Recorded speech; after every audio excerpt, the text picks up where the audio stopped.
Mel 2204, your pageant vlogger host. Subscribe. Magandang araw Pilipinas and good day pageant lovers. This is the full performance of our new Miss International Queen Philippines, Ann Patricia Lorenzo.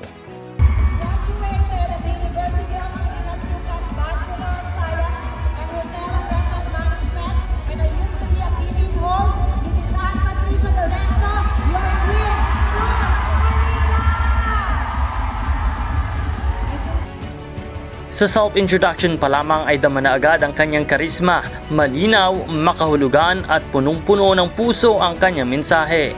Buong tapang niyang ipinanghayag ang kanyang pinanggalingan at dahilan kung bakit siya naroon para maging tinig ng pagbabago.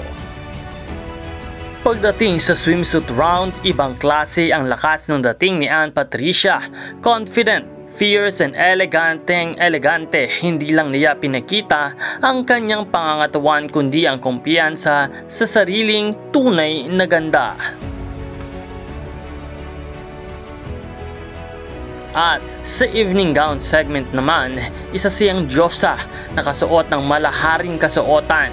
Bawat hakbang ay punong-puno ng grace. Isang tunay na queen ang nasa entablado at ramdam ito ng lahat ng nanonood.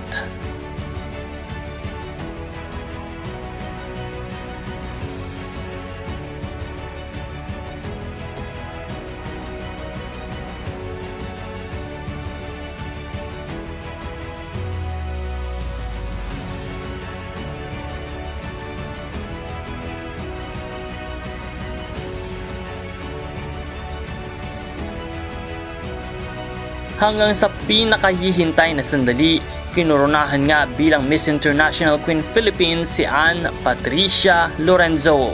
Uminit ang buong venue sa hiyawan at palakpakan. Isang bagong reyna ang ipinanganak. Dala ang dangal ng Pilipinas at pangarap ng maraming Pilipina sa LGBTQIA+ community. Ngayon na isa na siya sa bagong mukha ng tapang at pag-asa, susunod niyang laban Thailand para sa Miss International Queen Philippines at sa Miss International Queen 2025 competition. At siguradong todo ang suporta ng bawat sambayanang Pilipino. Mabuhay ka Ann Patricia Lorenzo, isa kang inspirasyon at isang tunay na reyna.